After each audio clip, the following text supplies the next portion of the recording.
Bonjour à toutes, bonjour à tous. Je suis vraiment très heureux, très content de vous retrouver aujourd'hui dans cette vidéo parce qu'on va aborder un sujet que j'aime beaucoup.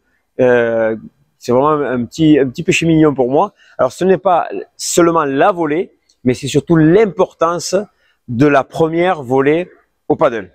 Alors, avant d'entrer dans le détail de tout ce sujet-là, j'aimerais juste vous rappeler que dans cette même chaîne YouTube, vous pouvez retrouver plusieurs vidéos qui sont, je l'espère, très intéressantes pour vous.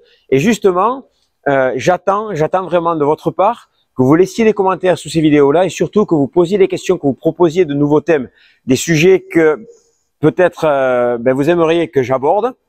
Alors n'hésitez pas, posez vos questions, laissez-moi les sujets ici et j'essaierai vraiment de répondre au maximum à vos questions.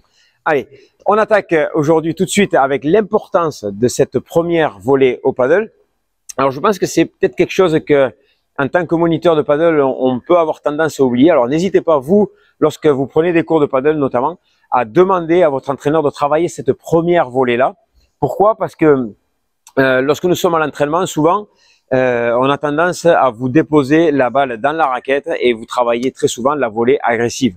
Mais cette première volée-là, on ne la travaille pas forcément. Alors, c'est toujours important avant de commencer un point, de travailler cette première volée-là. Alors, je vous invite à regarder les matchs, à regarder des personnes jouer, pas les professionnels, mais dans votre club, vos amis, ou même vous, lorsque vous allez jouer un match, de faire attention à cette première volée-là. Vous allez vous rendre compte que la plupart des gens qui arrivent au filet et qui frappent une première volée ont souvent tendance à être très agressifs, à vouloir gagner le point directement. Et je pense qu'il faudrait que nous prenions d'abord du temps pour placer cette première volée-là. Alors, quand est-ce que nous allons pouvoir la jouer? Vous avez très certainement compris, vous êtes au fond, vous êtes en train de servir, vous avancez vers le filet et vous allez jouer une première volée. On est d'accord. Vous êtes derrière, vous réalisez un lob, vous envoyez les adversaires, au fond du terrain, vous arrivez au filet, clac, vous jouez votre première volée. Jusque-là, on est d'accord. Vous jouez une chiquita depuis le fond. Une chiquita, je rappelle, c'est une balle lente qui tombe derrière le filet. Vous venez vers l'avant, vous réalisez une première volée. Donc en fait, c'est assez simple là-dessus. Lorsque nous sommes au fond du terrain et que nous venons vers le filet, dans ce cas-là, nous arriverons et nous réaliserons une première volée. Jusque-là, je pense que vous avez bien compris. Par contre, quand nous sommes au filet, est-ce que nous pouvons réaliser aussi une première volée? Oui. Dans quel cas? Je reprends l'exemple de mon partenaire qui serait derrière en train de servir. Donc moi, je suis déjà posté au filet. Nous allons imaginer que je suis ici. Ok? Donc mon partenaire sert, il monte au filet. Ce qui est que les adversaires ne retournent pas sur lui, ils retournent sur moi. Donc même si je suis déjà posté au filet, je vais devoir réaliser moi une première volée. J'espère que vous êtes d'accord avec ça. Deuxième cas de figure, nous sommes avec mon partenaire au filet ici et on m'oblige à réaliser une balle haute, à jouer une balle haute, une bandeja, une vibora, un smash, bref, peu importe, une balle haute, ok? Donc je vais devoir reculer, m'espacer du filet pour pouvoir venir jouer cette balle-là. Une fois que je l'ai jouée, la volée que je vais devoir jouer ensuite sera également une première volée pour moi, ok? Autre cas de figure aussi, nous sommes tous les deux postés au filet. Et on oblige mon partenaire à jouer bon nombre de volées. Donc en fait, il n'arrive pas vraiment à construire le point. Il se retrouve même un petit peu à devoir jouer une volée qui est assez compliquée. Et donc ensuite, la balle arrive sur moi. Vu que mon partenaire n'est pas dans une bonne position, il n'a pas bien construit le point, eh bien moi, à mon tour, je vais partir sur une première volée. J'en profite pour faire une parenthèse. Dans le cas où mon partenaire aurait bien préparé, bien construit le point, si la balle arrive sur moi, je dois l'accompagner. D'accord? Lui, il est en train de préparer quelque chose et moi, je ne peux pas avorter cette phase de jeu offensive. Donc, je vais devoir aller dans le même sens que lui et je vais là pouvoir finir le point. C'est juste pour vous faire comprendre que nous devons travailler à deux aussi lorsque nous sommes au filet. Donc, si lui, il sent qu'il va perdre le filet, justement, donc si la balle arrive sur moi, derrière, je vais devoir réaliser cette première volée. Donc en fait, à quoi elle sert cette première volée? Elle sert à nous asseoir correctement, mon partenaire et moi, ici au filet. Ok?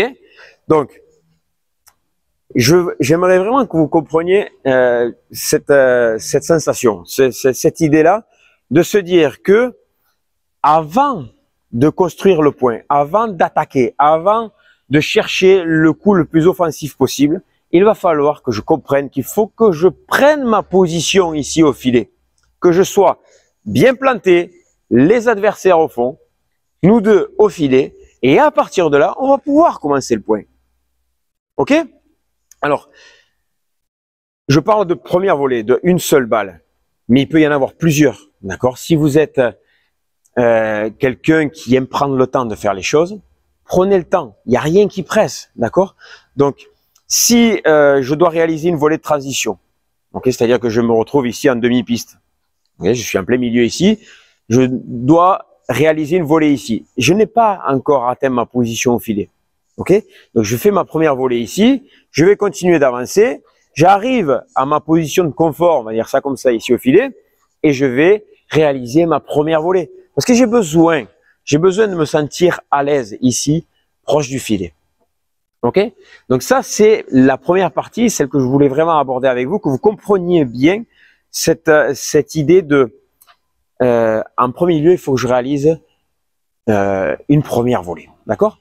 Alors maintenant, je vais vous orienter, parce que j'aime pas dire, j'aime pas vous imposer quelque chose, mais j'aimerais vous orienter sur comment jouer cette première volée-là. Donc, je vous donne un exemple. Je prends une balle. OK? Je vous donne un exemple. J'arrive ici au filet et les adversaires me permettent de jouer une volée hyper agressive. Donc, j'arrive, je monte au filet, j'ai une volée ici et je vais être vraiment très agressif. Je gagne le point. Félicitations, ça fonctionne. Il n'y a aucun problème là-dessus. Donc, dites-vous une chose, c'est que si j'ai quand même quelque chose de facile qui arrive, je frappe, ça rentre, je gagne le point, félicitations. Franchement, bravo, il n'y a aucun problème, tout fonctionne, ça va très bien. Ce qui se passe, c'est que en agissant de la sorte, les adversaires sont placés déjà, au fond. Ils sont dans leur maison. Donc, accélérer une balle lorsque les adversaires sont bien placés, c'est pas forcément facile parce que moi, je suis dans une phase de monter vers le filet. J'arrive ici, j'accélère, je mets un missile, d'accord, une balle très difficile à jouer pour moi, hein, je veux dire. C'est-à-dire que je cherche une zone qui est très compliquée, à une vitesse qui est très compliquée, dans une zone qui est très compliquée. Si je gagne le point, franchement, félicitations, vous êtes le meilleur au monde. Par contre, en face, ils sont bien placés. Ce qui se passe, c'est que peut-être au fur et à mesure du jeu, vous allez être moins précis, vous allez faire la faute.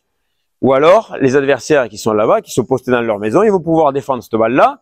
Et vous allez vous retrouver à jouer une deuxième volée dans une position qui est inconfortable. Donc, autant vous dire qu'après, vous risquez de repartir au fond. D'accord? Par contre, lorsque je monte au filet, si ma première volée, elle est plus lente, elle est posée, avec du contrôle, précision, dans une zone qui est simple à trouver. Moi, je vous propose le centre, hein, d'accord? Donc, c'est vraiment la zone la plus facile pour moi, parce que je sais que même si je suis pas si précis que ça, je ferai pas la faute puisque c'est un plein centre. Donc, j'ai encore beaucoup de marge, ok?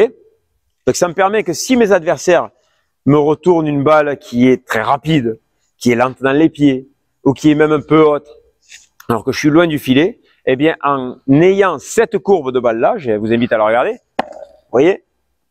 Ma balle, elle est pas rapide, elle a une courbe comme ceci, elle est pas rectiligne, elle a une courbe, elle vient au fond, elle est assez lente. Et donc, ça me permet à moi d'arriver vers le filet, de rejoindre mon partenaire qui est déjà là. On arrive ensemble au filet. Les adversaires se retrouvent à jouer une balle en dehors de leur maison, qui a un rebond qui restera derrière la ligne de service, donc ils restent eux en défense. Et nous, on va pouvoir s'installer tranquillement ici. Et à partir de là, eh bien, faites ce que vous voulez. Organisez votre point, frappez la balle, faites un amorti, jouez la grille, faites ce que vous voulez. C'est vous qui êtes sur le terrain, c'est pas moi. D'accord? Moi, je suis là pour vous donner des clés, des idées, des conseils. Ok? Donc là, je vous propose le centre. Parce que pour moi, c'est le plus simple.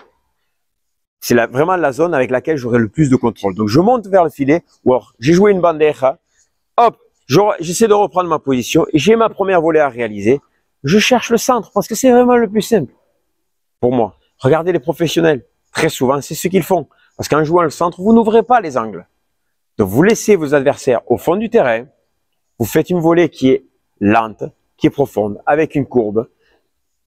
Si les adversaires, peut-être vous allez me dire, oui, mais peut-être les adversaires, ils vont pouvoir venir me presser, me mettre sous pression, avancer pour venir claquer une volée derrière et m'accélérer. Oui, ils peuvent. Mais vu que votre balle, elle n'a pas de vitesse, puisqu'elle a cette courbe et que cette balle a tendance à mourir au fond, eh bien, ça va être à eux de vraiment chercher à accélérer. Et là, ils vont prendre des risques.